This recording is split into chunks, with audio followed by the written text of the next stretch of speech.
Hello everybody, my name's James, and for the benefit of those listening back to the audio, you're listening to Ask James, my regular YouTube live stream where I welcome questions from the YouTube community on anything football related. To timestamp this, it is just gone 12 p.m. on Friday, August the 23rd, 2024, just sort of under 24 hours away from the game week 2 FPL deadline. Feels particularly important to timestamp this because I see conveniently a lot of managers have scheduled their press conference for 1/1:30 p.m. today, so please bear in mind if you're listening back or watching back to this later in the day, team news particularly important, perhaps particularly from Ange Postecoglou this afternoon. Pep Guardiola's press conference is due to take place during this live stream if there is anything that comes out of that. Fortunately for me, maybe Erling Haaland being injured. No, I don't wish injury on anyone. Perhaps a tight calf or something. No, Erling, yeah, might be good. Stop me hiding behind the sofa. I'll bring you news if we've got anything from Pep. Let's get straight into the questions. James Wright says, currently have Son, Saka, Fernandes, Eze and Murphy on the bench with Son as captain. Would you do Son/Saka to Salah and Fernandes to Brereton Diaz for a -4, captain Salah, and if so, who would you sacrifice? Or keep Fernandes and downgrade Eze to a 4.5 and play Murphy. Or roll. It sounds like a roll to me, James. I mean, the thing that stands out for me there on that question is you haven't started with Salah away to Ipswich, and what you saw something from Mo Salah last week that made you go, oh my god, shit, I've now got to get him. I mean, if this was the thinking, the honest truth is that we should have started there because it was a great game week 1 fixture as well. So I kind of failed to see what's happened last week that's made you go, shit, actually he is quite good. I need to get there.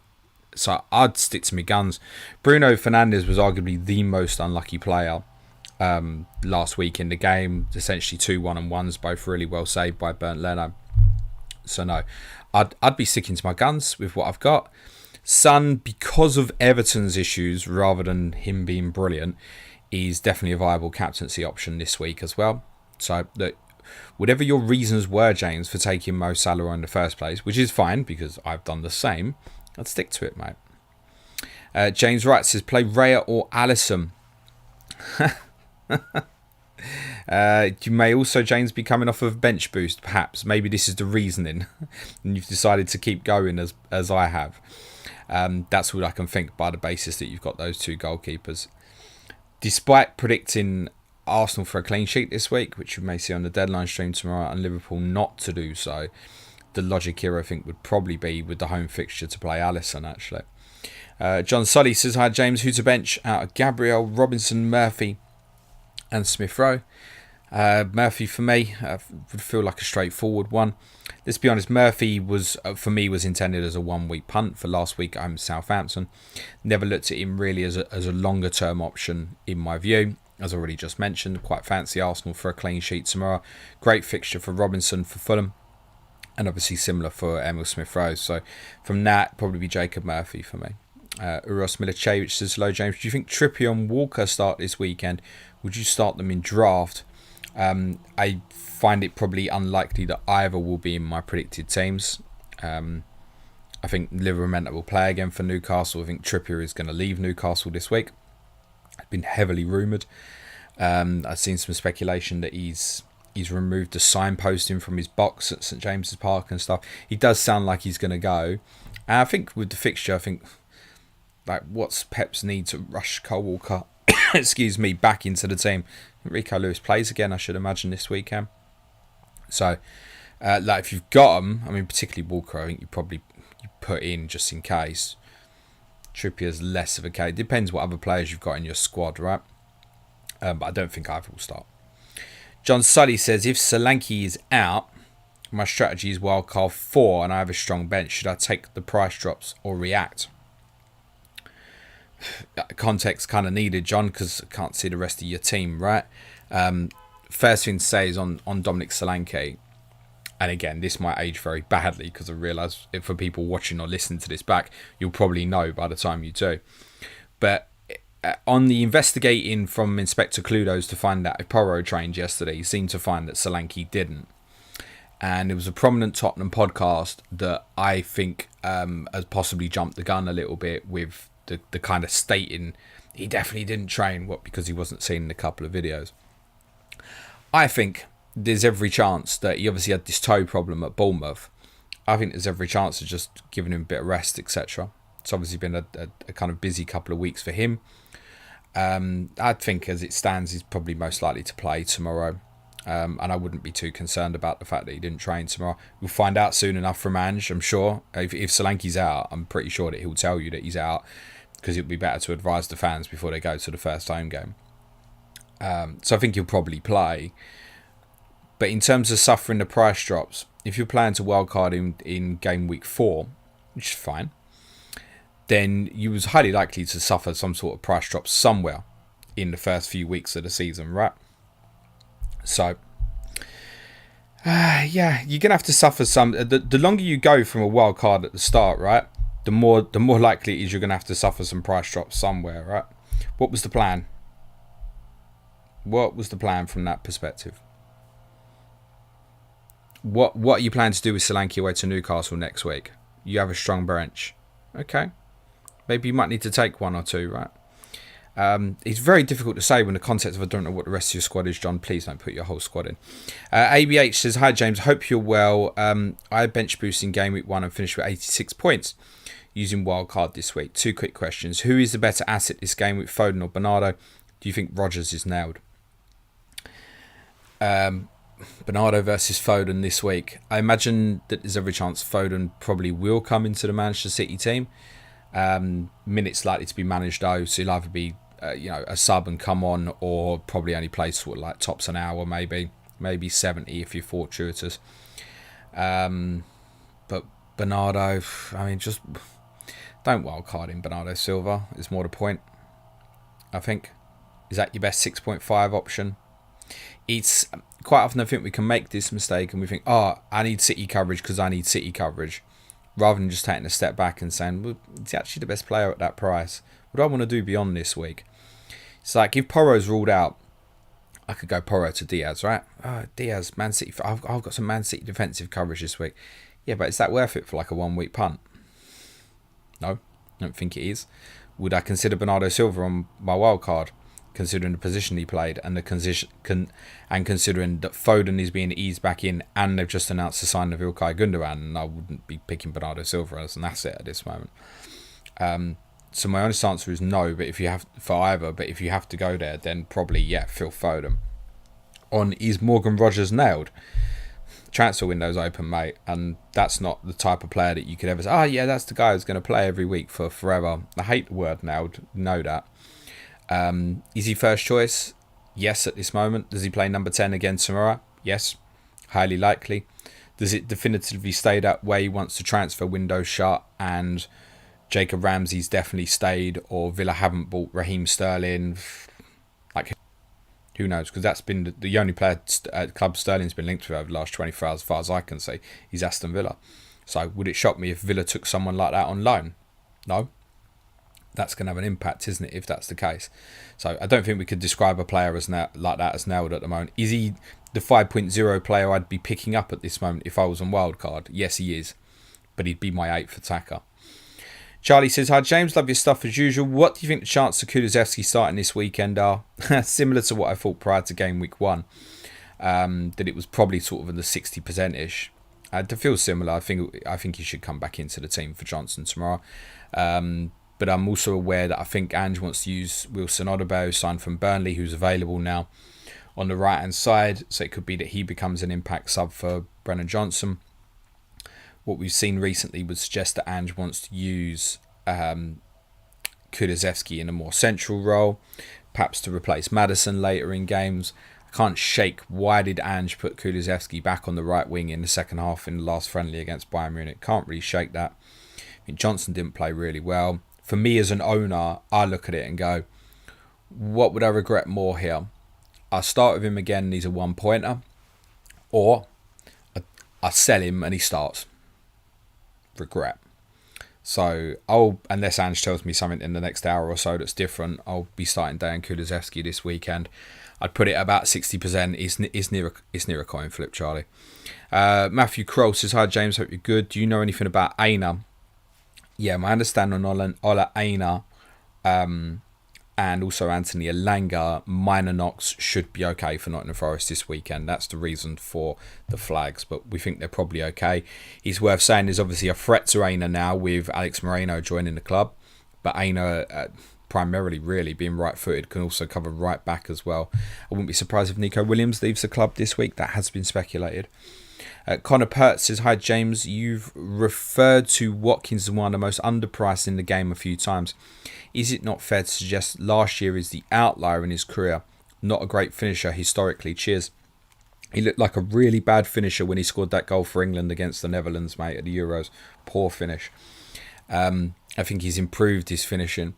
Can we accept that players improve? He absolutely agreed that historically Ollie Watkins was the sort of one that used to drive you a bit nuts in fantasy. But Ollie Watkins now for 18 months, not just a season, 18 months has proved himself to be an outstanding centre forward under Unai Emery at Aston Villa. Clearly didn't look 100% fit at West Ham last week. I have no concerns for someone who's going to wildcard next week. I hope he blanks again this weekend, and I hope I'm buying him at 8.9 next week because it'd be a near certainty for me on wildcard. Connor Zadin saying also massive overperformance on XA versus assists. Of course, what was it? XA of 4 to 16 assists last season. Of course, that's not sustainable. Is not going to continue. But his XG was pretty close, Matt. Patrick Gorda says, hi James, Watkins or Isak on game week 2 wildcard? What about game week 3? My decision whether to delay will come down to Porro and Solanke's fitness.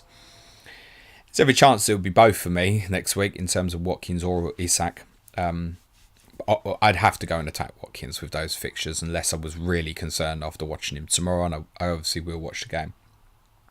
Watkins would be the certainty looking beyond this week, and I don't think Isak's fixture's not incredible away to Bournemouth this week, so if I was making a decision now and it had to be one or the other, I'd arguably just go Watkins now. I don't think you want to go Solanke for the 1 week to then go Watkins, considering the information we have at this moment. That may feel different in an hour if Ange says, yeah, he's fine, he'll play tomorrow. So I think if I had to make that decision now, it'd just be Watkins, mate. Lord Officus, my friend, says, hi James, hope you're well, mate. I know Ange is talking at 1 p.m, but any news or thoughts about Solanke's injury rumour? Thanks for all you do. I covered, so I don't think there's much point me going over again. That Ange will tell us. I'm fairly confident of that. I think there's possibly a very plausible explanation for why he didn't train yesterday, if he didn't train. And it could be rest. It could be that he's carrying a toe problem. But a toe injury, subject to how bad it is, you know, if it's like a metatarsal break, then sure, you're obviously not going to play. But if he's got a nagging toe problem, he's probably just a bit of an injection and play. But then, you know, no need to necessarily train. Jason McDonald says, hi James, just a taster the other day, but thoughts on Bergval. My thoughts are, and I know people always want to correct me for the way I pronounce things, and I pronounce things wrong, sorry. All content creators, it does my nutting that people get so obsessed about it, actually. But I know Bergval is not Bergval now, having heard him say his name, Bergval or something. I'm going to have to learn that one. I've spoken about Lucas quite a lot during pre-season. Yeah, he's going to be an outstanding footballer. I think that's clear. In my opinion at the moment, is that he's probably not ready to play over 45 minutes, so going to be eased in. I think once he eventually claims a shirt in the team, the rest of the players will find it very difficult to get it back off him. But we may be a few months away from that. B Max says, good afternoon James, thoughts on Nkunku to Eze for free. Bit of regret not starting with Eze, team well set, no fires. So that's a tempter. I get that with a 0.5 in the bank. Palace's next 2 home fixtures look pretty attractive. He's actually 3 of the next 4 at home. Trip to Everton in 6. Chelsea away in 3. Who knows how we'll feel about them this time next week. I think with Nkunku, some key points here. Let's say later today Palmer's ruled out, hypothetical. And I don't know if Enzo Maresca's got a press conference or not actually. So it might not be any info. But we know that he was potentially holding his bum area when he left the pitch last night. If he is ruled out, you've got Nkunku going into that game an almost certain start around on penalties. And with Chelsea's run of fixtures, do you want to move that? I'll repeat what I've been saying, and I still feel the same, although not as strongly, that he is not the player that I'd want to have to chase. He is certainly no longer the kind of certainty on wildcard for me that he would have been, but I'd also be kind of keen to keep him within reach. And if I owned, I think I'd be leaving him there personally. Pretty confident he starts on Sunday. And then you can judge it against an opponent that there's obviously more likelihood of Chelsea scoring against than there was against Manchester City. Then there's more good fixtures. I definitely understand the Eze temptation, particularly with the 0.5 in the bank if you've got it, because I think that was probably my regret. Despite the fact I've got Bumo and he did return and Eze didn't, I actually regret not starting with Eze. Well, I don't regret it. I think I made the right decision. And obviously the returns went my way. But I regret the fact that I didn't have the Eze information that we had quite quickly after deadline, which was the belief that this release clause, the expiry to activate it, ended last Friday night. We didn't know that that was a thing till pretty much quite quickly after deadline, actually. Because I was pretty convinced he'd probably still leave. Now I'm convinced that he stays. That makes him a very interesting asset. So I get the Eze temptation there, mate. But I think it's close enough that I'd stick and give Nkunku this weekend to have another look. Patrick Flores says, hi James, how do you think we should stop global warming? I don't know if we can, mate. I don't know if we can. There's a lot of things we should stop in the world. How do we stop global warming? More recycling, yes, less using of fuels, etc. I'm not an expert on these things, mate. I did ask for football questions. OG Nod says, hey James, are you able to explain the Cameron Archer transfers this summer? Is this simply a way of cooking the FFP PSR rules? So my understanding, and I've not seen the contracts like all of us, my understanding is that there was an obligation for Aston Villa to buy Cameron Archer back from Sheffield United if Sheffield United was relegated. It was part of the deal when Sheffield United took Archer from Villa. Which side of which one of the two clubs specifically wanted that in place? I'm not sure. I'm guessing it was Villa. I don't know. So they bought him back. Now they've sold him to Southampton.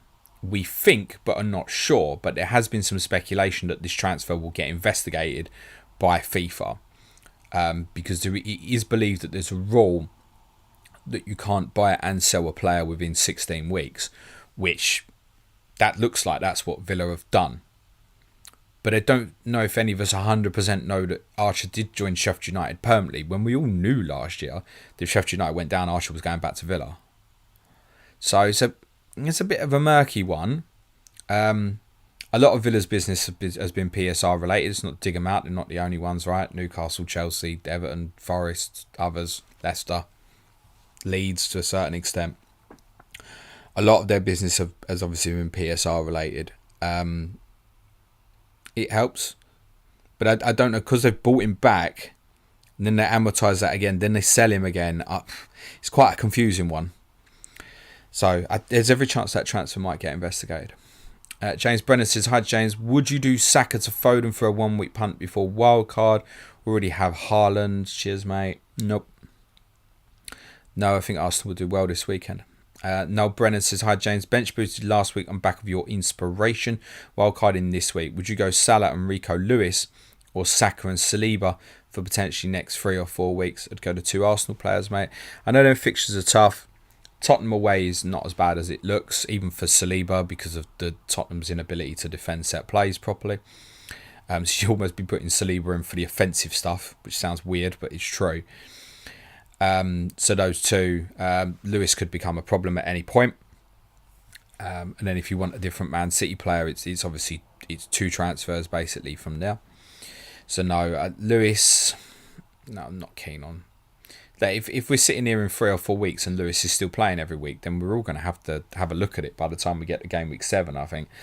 Now, wouldn't be a consideration for me. Even if he hauled this week, it's not one I'd be looking at on wildcard next week. I can't believe, unless, if Cole Walker was injured or something, okay, may get a run. But I'm not even sure I'd be that confident of that with the fixtures coming up afterwards, that he couldn't just play like Akanji at right back, Diaz and Aki and Vardiol. Not keen on the Rico Lewis option. So by default, the Arsenal players, and I would also sell it to you like this, Noel, as well. Of those 2 combinations, the one that's more likely for me to have next week, despite Arsenal's turning fixtures in 4 and 5, would be Saka and Saliba, and that's to have them ready for 6. Jerry Dharma U says, hello James, what's your thoughts on getting Watkins for his fixture swing from game week 3 onwards, despite being subbed off at the 62nd minute? I take no notice of last week whatsoever, mate. Not really shared my feelings on Watkins, so I'm going to jump that. Mustafa Qureshi says, hi James, have BPS changes change how you play? I value clean sheets higher now because defenders rarely get bonus without them. I see others value attacking defenders higher, which doesn't make sense to me. No, it's not changed anything for me, because I still think you need ultimately the returns. And if I'm getting a defensive player from, let's just take an Anthony Robinson, just a random example, great fixtures, very viable player to buy, I'm looking for attacking returns and clean sheets, right? I'm not thinking about the BPS. I'm hoping for the attacking returns and the clean sheets, and I hope that once I've got that some BPS will follow that. That's it. I'm not thinking about it much deeper than that.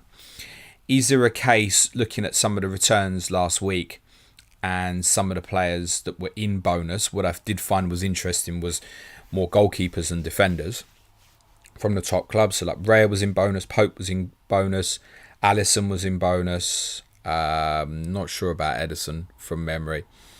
But those who kept clean sheets, it was it was the goalkeeper.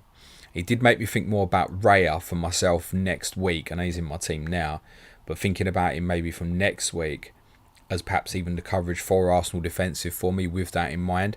But also accept the 8-pointer against Wolves really could have been a one-off.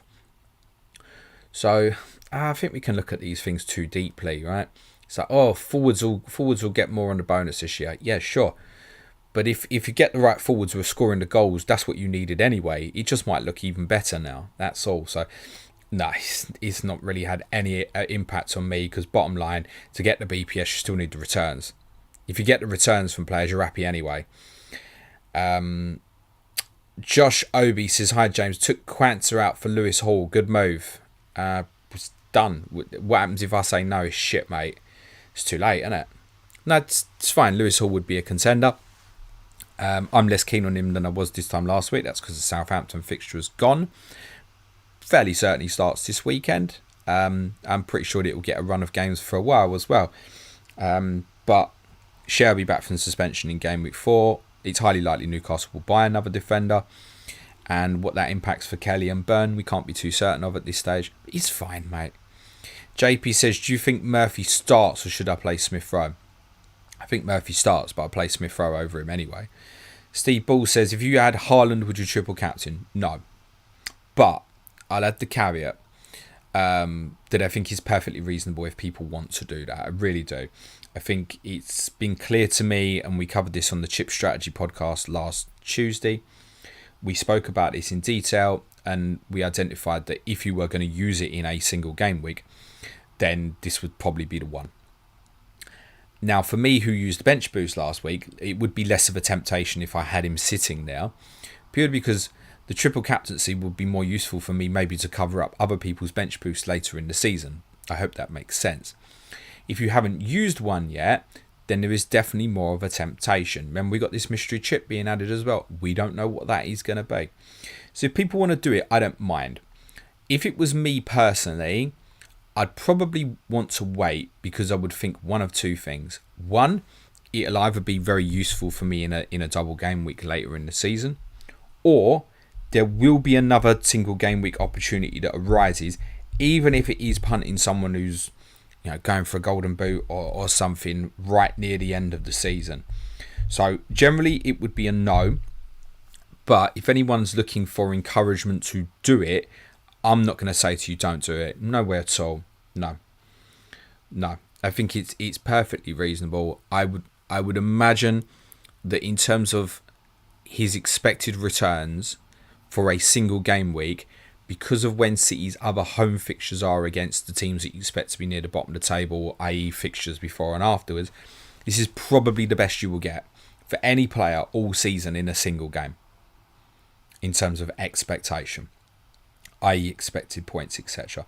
Now listen, players' forms, etc. might change during the course of the season, that changes that. But if we were to project the whole season now, no one really should have a higher expected points in a single game week than Erling Haaland this week. So if you want to do it, crack on. There's a lot of people going to do it. Nice Godfrey says, can we see what your wildcard draft would look like? What now? A, I don't have the capability to show you. B, I wouldn't know what it would be, because I've been pretty content all week that I wasn't going to do it, mate. So in terms of next week, have I started looking yet at exactly what it would look like? No, I've got some principal ideas. The principal idea at the moment would probably be to take Haaland and Salah on. And therefore you can guess a lot of the rest of that team is that pretty much everybody else is going in that I would want. And that's the plan. I'm not going to sit here and say that's what I'm definitely doing, because if I decide to change my mind, I'll change my mind. And injuries could certainly have an impact on things like that. Things like, if Cole Palmer is out for a number of weeks, okay, maybe that might push me back to say, I do want to go Mo Salah for a few weeks. Leave a money at a top value to allow me to get back to Haaland in game week 7. But at the moment, my intention is probably to take that on. So your likes of your Watkins, your Isaks, your Sakas, maybe a Foden, Jota, Trent, all go in. That would be the plan for me at the moment, roughly. Have I looked at a draft yet? No. Chris says, would you do Gabriel to Porro? No. Do you want to look at Porro for Newcastle away and Arsenal at home after this week? Nah, leave it be, mate. JP says, start Robinson or Gabriel. That's a closer one. My predictions will have Fulham not keeping a clean sheet and Arsenal doing so. And so, therefore, technically, there's probably still a small lean towards the Arsenal player. Close that, though. Very. Adam Muachi says, hi, James. Thanks for the show. Start Cunha or Smith Rowe this week. Smith Rowe, for me, I presume that Cunha will come into the Wolves team, but not likely to play as the 9. More likely to play a little bit more of a withdrawn role. So, with the fixtures this week, I think Smith Rowe, mate. If you've got Smith Rowe at home to Leicester, it's not to criticise anyone that benched him. But Smith Rowe is at home to Leicester this week. Now, if you're not starting him in that fixture, maybe you might want to ask why he's in your team at all. And should you not just have like a 4.5 million midfielder there and $1 million you can spend somewhere else? Who's next? Dermot Whelan says, hey James, play Hall or Diallo? Thanks. I expect Garnacho to come back into the Manchester United team tomorrow, so Hall really. But look, you may get a leak. It is the early kickoff, and were Diallo in the team again, then I would pick Diallo. Mr. Lucian says, we've gone from rolling 5 free transfers to -4s in 2 game weeks. Yeah. Don't we just know it? It's like the reaction for those who've made early transfers and those own Solanke, if Solanke gets ruled out, would be really, really interesting later today. Because I think really on that basis, with the fixtures Tottenham would have afterwards, and you look at, say, someone like Munez's fixtures over the next 3, there's definitely justification to be taking a -4 if you knew Solanke was out, I think. So it'd be interesting. Yeah, it could certainly go that way. The thing is, 5 free transfers will be a thing. I'm really confident that it will be, but it's not going to be for a while because there's too much. You can see it around the community. There's too much worry about value. It's the case every single year in FPL. There is too much fear about losing out on values because obviously if you haven't left money in the bank, a 0.1 is an effective 0.5 at this stage. So it's like you've got to jump around. You've got to follow the value a little bit early on in the season, and people do worry about it. So there's very little chance of people rolling massively. But I intend to put myself in a position wildcarding next week, where hopefully I get players that have a little bit of value stored in them. And I would like to, obviously I'll roll this week. I'll go into 4 with 2 free transfers. And I'd hope to get to 6, but I maybe will have 4. But then my intention then would be to probably use them. So, but I think even that, it's optimistic to think that I can do that. And I certainly wouldn't be planning definitively. I might plan that as an idea, but it's probably more a case that I'd bring transfers forward earlier than planned if I deemed that I had to use them. Adam says, congrats on your bench boost, James. Can we please have a moment of silence for mine? Areola 1, Barco 0, Munoz 4, Kudos 2. That's pretty unfortunate, mate. Also swapped Pope out to Areola moments before deadline. Oosh. Moment of silence for you, Adam. Jerry says, do you think the 3 promoted teams except maybe Leicester are not fixtures to target for clean sheets based on their game week 1 performance? Playing a promoted, and I'm not making any excuse for Tottenham here because I think you've seen it in the other 2 fixtures anyway. Playing a promoted team in game week 1 can be tough. Can be. I've watched back the opening quarter of Southampton at Newcastle. Really good. I've done that as a feature on Talking Tactics for our patrons yesterday. Ipswich obviously watched first half outstanding against Liverpool, and Leicester really good in the last 35 minutes against Tottenham on Monday night as well, right? All against strong opponents. So I don't know how we'd even deem from that Leicester is the definitive target, because you could look at Ipswich's second half and go, well, maybe it's them to target. So always dangerous playing these sort of teams in game week 1. We've seen it historically. Think of like the Brentford beating Arsenal on the Friday night a couple of years ago. These fixtures can be quite dangerous. So no, I mean, they're still the 3 that you would target the most until we've got more information, because currently they'd still be perceived as the 3 weakest teams. I wouldn't just isolate Leicester from that though. James Brennan says, hi James, do you think Zinchenko starts this weekend? If so, pick 2 of Zinchenko, Udogie and Hall to start. I think Timber might start actually. That's probably what I'll... Depends. I haven't seen what Arteta said yet. But I have an inkling that Timber will play. I don't know if he's going to like Zinchenko against Bailey. That said, Arteta might look at it and go, well, we'll try and force Bailey to go inside with Zinchenko. So it can be a bit of a kind of a chess thought process from that perspective. In any case, definitely play Destiny. Zinchenko over Hall is not as clear. I'd rather say like a Gabriel versus it because of the minutes concern. So probably play Hall over Zinchenko. Udogie definitely. Lemon says, rolling this week and bringing Watkins in next, but looking at a game week 4 wildcard, is there more merit in using wildcard in game week 3 to come out of it with 2 free transfers? The merit, Lemons, is what I can't see. I don't know what's in your team, mate. So if you take mine, just an example, I've got 4 Tottenham still. I've got 3 Newcastle. They play each other next week. Right, it's literally nearly half of my squad in one game nearly next week. And look, with 2 free transfers, I could go Son to Bailey and Solanke to Watkins and start moving it. I could do that sort of thing. But again, I think there'd be more power in having a transfer for later on and setting properly. It can attack Villa. There's an example. Liverpool go to Manchester United. It's not quite so strong either, right? Liverpool have had trouble on their last 3 visits to Old Trafford. So suddenly others don't look so strong next week, whereas I still feel pretty strong this week with the Liverpool, Tottenham, Arsenal players and Newcastle players basically in reserve. So for me, next week feels right, but that's my circumstance. That doesn't necessarily mean it's your circumstance. I don't know what you're sitting there if you've already got like good coverage of maybe even some Chelsea players for next week, for example. I have no idea. So it's never black and white like that to say, oh, wildcard 4 is better than game week 3. It's down to what you've got a little bit, mate. Lord Offica says, keep Bruno and move to Foden this week. Again, Bruno really unlucky last week, as you know, on Friday night. I get the temptation there with Foden, definitely. I'm just looking ahead and thinking, is this inevitably a transfer that you end up making anyway? And I don't think it necessarily is. I think if you went Bruno, what did you see Friday night that's now made you concerned? Is it more a desire for a Manchester City player rather than wanting to get rid of Bruno? And if it's more just a desire for the Manchester City player, I'd stick with Bruno. Karim Chemo says, I'm on wildcard 2 after bench boost 1 like you. No longer, mate. No longer. We changed here. Would you include both Salah and Haaland or just one? Is Isak not essential anymore? Don't like that word.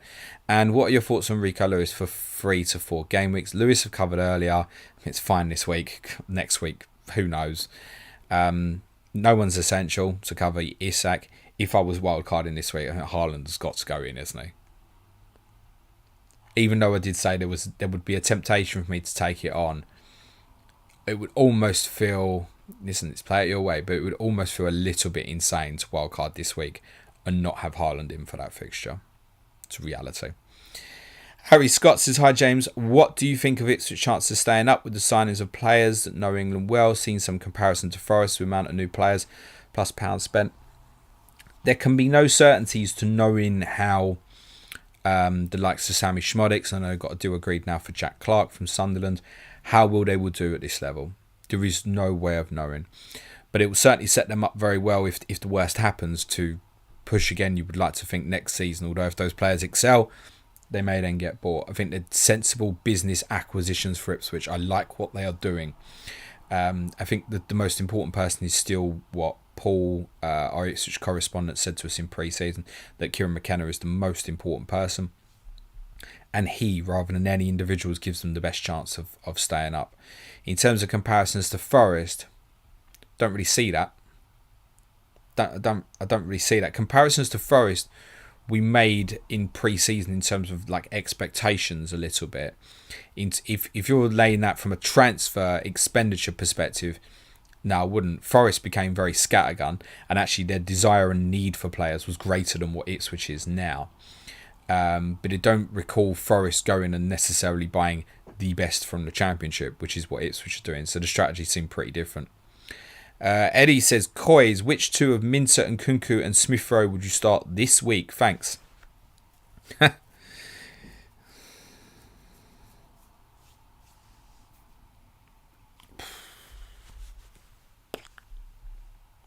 Based on my predictions, I'd leave Kunku out. That's I think it's also dependent on the Palmer news.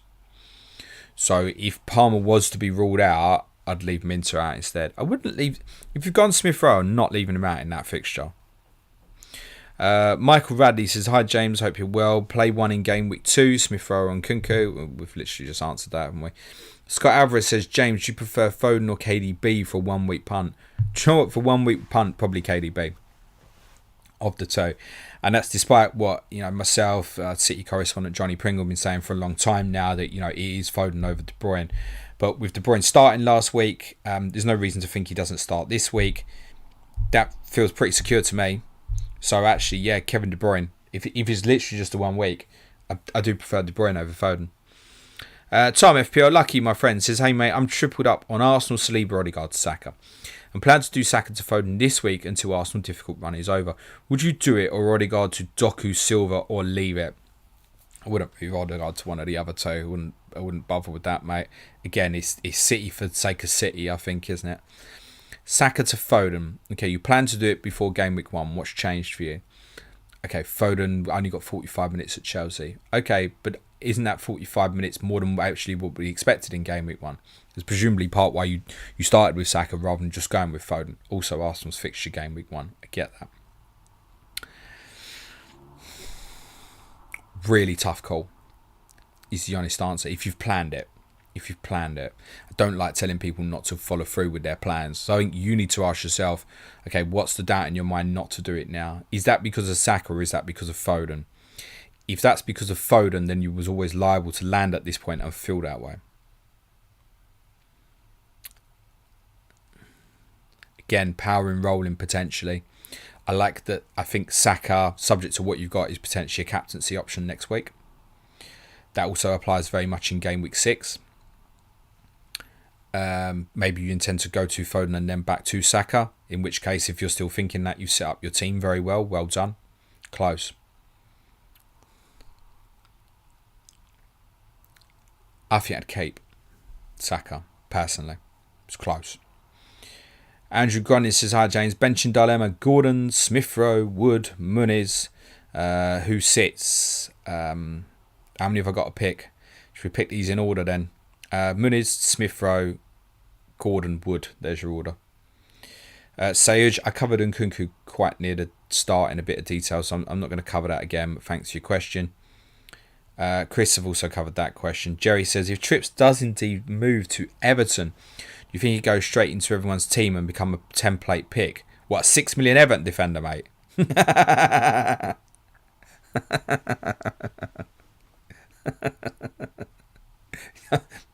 No further comment is needed.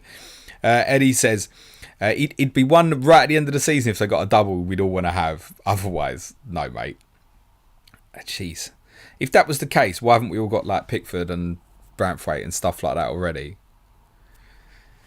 Eddie says, looking forward to seeing Odeberg play for us. How do you rate that signing? Would be nice to have a 1v1 winger in the squad. Would love to see either him or more in the side sooner rather than later. Mikey, we've got to be careful with. Look, he's just turned 17.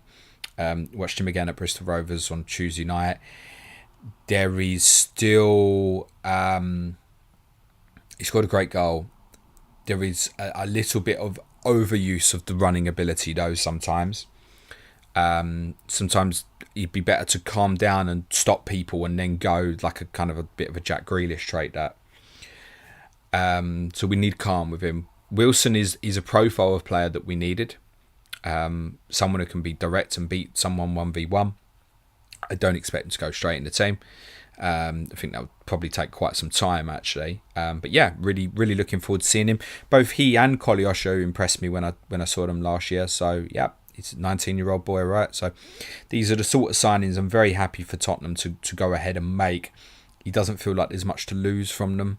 Like if it doesn't work out, and you end up selling him in 2 years and he's 21, you probably still get your money back up like worse, right? So I'm very happy for Tottenham to make these sort of signings. Should be doing it more. Zach says, on wildcard, do I need to move on from Palmer now with a doubt? Has Enzo Maresca got a press conference today or not? Let me just check Scouts listing, because I know they always list the press conference times, don't they? Maresca's got a press conference at 1 o'clock. Right? So there you go. He's probably going to tell you something. Not got any City update as far as I can see as yet at this time. But I also imagine, by the way, there might not be any team news from City today, because there's a fair chance the whole press conference will be around Gundogan.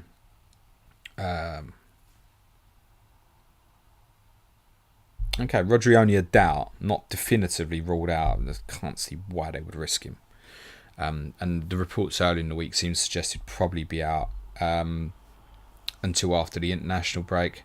Savinho is still a doubt decision to be taken closer to kickoff. Yeah, that's you're not going to get much more than City on that.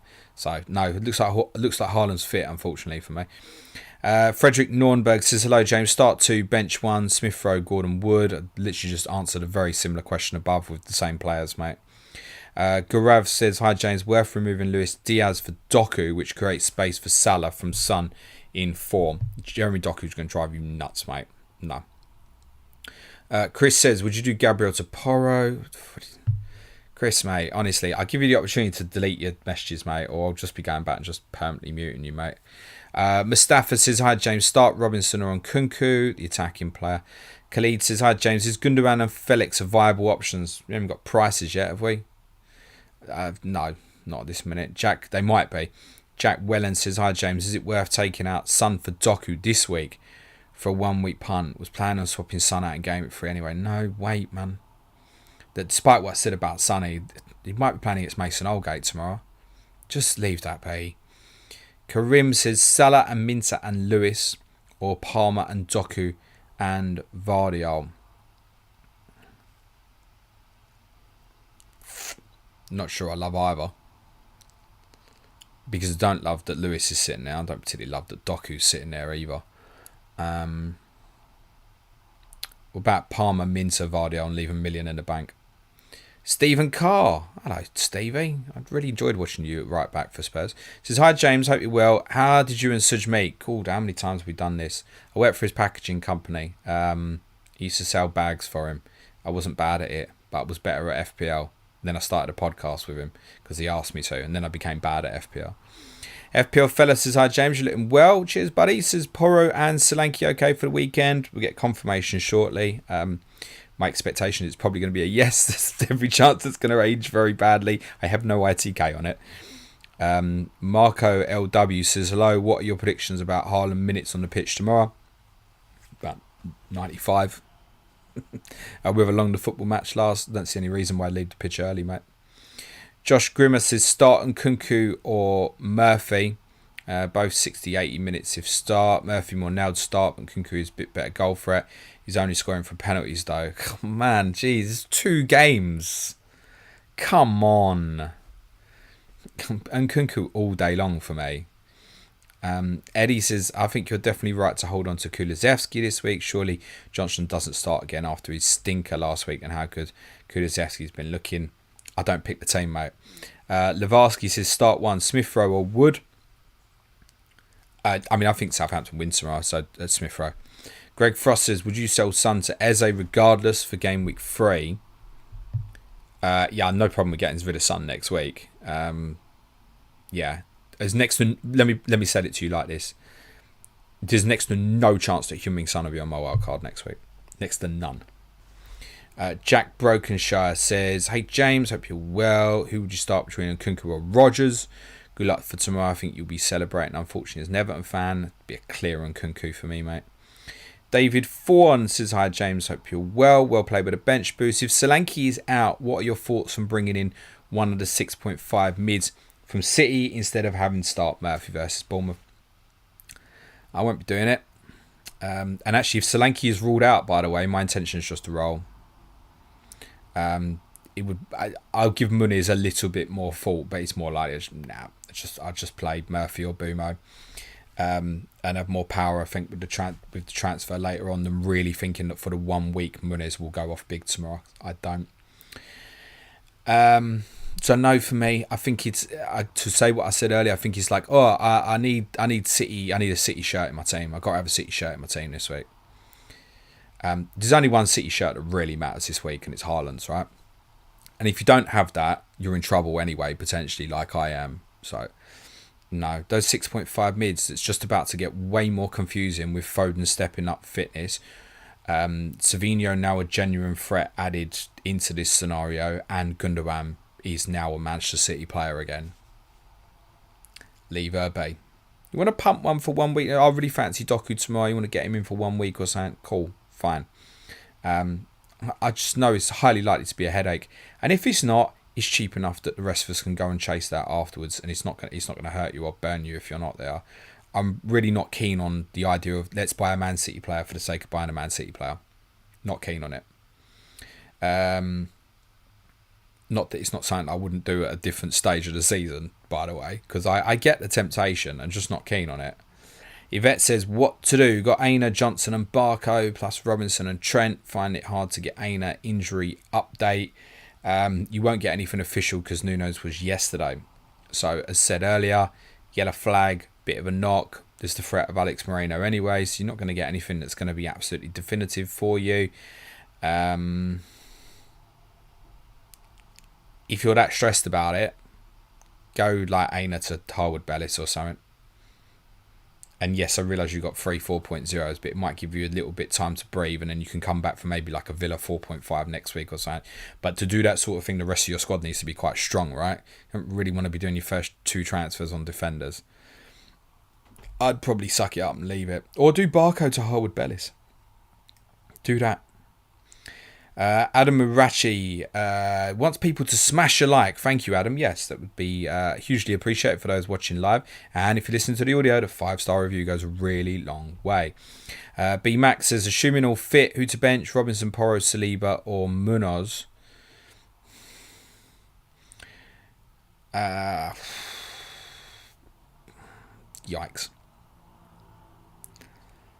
Roughed out. Not Pedro, I can tell you that. That's a really, really tough one. Really tough one. I'm tempted to say Robinson. Tough that. Bad Company says, hi James, what are your thoughts on Son? Do you think he can adjust his game or will he continue to decline? It's age. It's catching up with him, mate. It's catching up with him. He can't directly beat a man 1v1 anymore. And what I mean by that is, I don't mean, get on the outside. I mean literally run at a player and take a player on. He's just not going to do it anymore. He won't even attempt it. So, Father Time gets hold of all of us, right? And he's beginning to get hold of him. He still has outstanding qualities such as his finishing, his technique. But do I think Heung-min Son gets back to 21-22 season levels? No, he doesn't. Ben Thomas says start Smith Rowe or Garnacho. Tough call. Smith Rowe. Philip Bell says great work as always, James. Would you transfer Gordon to Eze or Roll? Rest of my team looking good. Tottenham at St James's Park next week. I'd probably Roll, mate, if it was me. Will Ormsby says I'm sure someone's already asked, but thoughts on Haaland triple captain this week? You're right, they have, so I'll skip it. Zach Hurst says, with Solanke potentially out, good replacements for a 1 week punt. I kind of covered that. Muniz would be the only one under consideration for me. And under my circumstance of highly likely wildcarding next week, there's every chance I'll just do nothing. Samson Barretos is asking for the draft game. When do you think Zinchenko loses his place in that Arsenal team? It could be, as I said earlier, I wouldn't be that surprised if it turns out to be this weekend, actually. Depends what Arteta wants to do. If he wants to try and drag Bailey out of position or if he's more worried about Bailey. We'll find out when we see the team tomorrow. But yeah, not long, I don't think, Samson. Tanky says, in general, is there a popular window to wildcard and where it may be different for other teams? Yeah, absolutely that. So, as even seen on this stream, I've seen people saying now, 3, 4, game week 6, it seems to be quite popular quite a bit. Before game week 8, it's international break, lots of options. And it's going to be very dependent on people doing what they feel is best to suit their own narratives and their own story of what they've got, right? So, a popular window pretty much every week for the next probably 4 or 5, mate, is going to be popular for a number of people, I think. John Walker says, James, wanted to ask you your thoughts on Ollie Skip's move to Leicester. We had him on loan at Norwich a couple of years ago and loved him. Seems like he had a big future at Spurs, but hasn't happened. Yeah, lots of love for Ollie. Wish him all the best at Leicester. Similar with Harry Winks. Different traits to Winks. Winks' better technical player in terms of his passing, his distribution, his calmness. Ollie takes too long with his second touch. First touch and is too long in terms of a process of a decision of what he's going to do with his second touch. But really, really diligent in terms of his defensive work. Outstanding engine, which when he gets up to a speed of playing regular football matches, you'll see a real good benefit out of that, I think. Ideally, probably needs to be right of a midfield 3, I think. With the left side of that 8 needs to be someone who can really score. Because Ollie won't get many. So it needs to be someone else from midfield that could really compensate for that and add. Not good enough to play as a single pivot as a 6. Double pivot midfield, yes, fine. It can be done with less, but I'm not sure he gets straight in ahead of Ndidi or Winks. So may take some time. And yes, aware that he had an outstanding loan spell at Norwich and was very popular down there. Darren Jenkins says, would you bring in Eze for Bowen or Minter for Nkunku now or hold off for a couple more weeks? Love the content. Yeah, these feel like flip decisions. So, there's way more benefit in just holding at the moment unless you're properly suffering from a price perspective. Jonah Layton says, start Munoz or Quansah. Well, just on Quansah, I can't believe we got this far without anyone asking. I suppose everyone feels like they've already sold him at this stage. Arne Slot's comments this morning, I think, suggested to me that Kanate will probably start this weekend. And in any case, what is the expectation on Quansah? Are we hoping for like 6-pointer? Well, Munoz goal will get you more than that. So Munoz, I think over a player like that, I'd want to pick quite often as long as Munoz had a decent fixture. There's no Tottenham news update at this point, guys. I'm not expecting any as yet. Rockpie123 says, in your opinion, what's the best hat-trick a Spurs player has ever scored? Wow. Trying to have me remembering quite a lot here. There's a couple that come to mind. Gascoigne against Derby, 1990. He scored 2 free kicks from like 30 yards, but Shilton should have saved his first goal in the game. Fumbled it, but 2 joke free kicks. But both from similar positions. One to top right, one to top left. Unbelievable. That stands out. Bauer Villa I've got in my head, but that doesn't feel like the right answer. God, there's got to be so many. Must be an amazing Kane one in there. Got to be. Not having one off the top of my head that was, that's the best hat-trick ever scored. And there'll be some older ones, no doubt.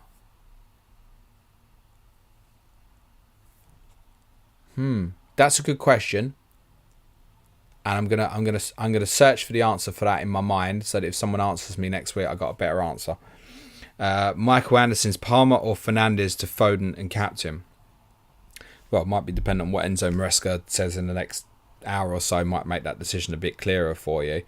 I would not be selling, if Palmer's fit, I would not be selling Cole Palmer if I owned him ahead of these fixtures coming up. Cole MCC says, for game weeks 4 to 5, is it best to go Eze or a 6.5 mid? Thinking of getting Salah in for 4-5 for Saka, then wildcard in 6. I mean, I'd probably pick Eze over there's Leicester Man United at home. Yeah, it's good enough. Good enough. The only one might be competitive with that is Bailey. The concern I'd have with Bailey is in between those two Everton and Wolves fixtures, Champions League game in that midweek as well. Should be a little bit aware of that. That would maybe be the alternative one to punt there. Just telling says, hey James, I kept 0.5 in the bank. Would you be tempted by Nkunku to Eze, or would you just hold Nkunku? If I didn't have the 0.5, I wouldn't be considering selling Nkunku, but Eze is tempted. Someone, Josh, asked this basically exact same question near the start. I did answer it, so I'm going to skip, but thank you, mate. N. Geisman says, is it good to sell Gordon to Eze? We've lost patience, a lot of us already here, haven't we? Gordon's got Tottenham at home next week. And if you think that's a tough fixture, maybe look again. Mind you, Anthony Gordon might be playing for a different team next week. Carl Bugler says, hi James, I hope all is well with you. I was on Solanke for captain, as Everton are a mess. If he's injured, then Salah is the next best for me. 3 goals in 2 games with Brentford. No, Haaland. I mean, look, captain, either way, I'd be captain Salah over Solanke, mate. Like, either way, yeah.